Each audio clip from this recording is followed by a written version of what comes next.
À l'honneur, ce mercredi 28 juillet 2021, sur W9 dans Claude François, les derniers secrets.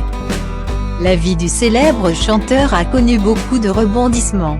Au sujet de sa vie privée, l'idylle entre classe égale HRL Claude François et France Gall a également suscité beaucoup de curiosité de la part des Français.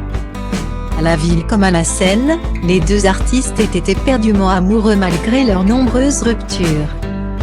Car il est important de rappeler qu'en 1964, lorsque le chanteur entame sa relation avec France Gall, ce dernier est encore marié. France Gall, alors âgé de 17 ans, entretenait alors une liaison secrète avec lui. Très jaloux du succès de France Gall, le père de 3 enfants a même rompu avec elle en 1965 par téléphone. Suite à la victoire de France Gall à l'Eurovision pour sa chanson Poupée de cire. Poupée de son, l'interprète de Reste lui a alors annoncé « Tu as chanté faux. Tu as été nul. Puisque c'est comme ça, c'est fini entre nous avant de raccrocher ». Toutefois, malgré cette rupture, le couple s'est réconcilié.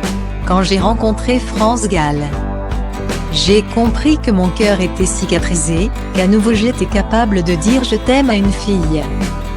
Que le souvenir de Jeannette ne viendrait plus jamais hanter mes nuits. Avec France. Cela dure un peu plus de 3 années, 3 merveilleuses années qui marqueront ma vie. Ça a été que de l'amour, c'était de la passion. On s'est aimé puis déchiré. Puis quitté, puis aimé à nouveau. Notre amour était comme la foudre de l'orage. Zébré d'électricité, en dents de scie, avec des hauts et des bas, avait confié Claude François au sujet de leur histoire d'amour.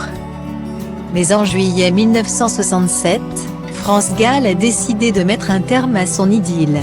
Une triste séparation qui a d'ailleurs inspiré Claude François à écrire les paroles de sa chanson Comme d'habitude, qui connaîtra par la suite un véritable succès. Une attention qui n'a cependant pas été très bien prise par l'ancienne compagne de Julien Clerc qui a ensuite confié dans la presse « Claude m'a dit que cette chanson m'était adressée. Peut-être pour m'émouvoir, car je ne vois pas le rapport entre le texte et notre rupture. Parce que le monstre que décrit la chanson, ce n'était pas moi. » 6 ans après leur rupture. En 1973, les deux artistes se sont retrouvés afin de chanter J'y pensais puis j'oublie, dans l'émission Les Carpentiers.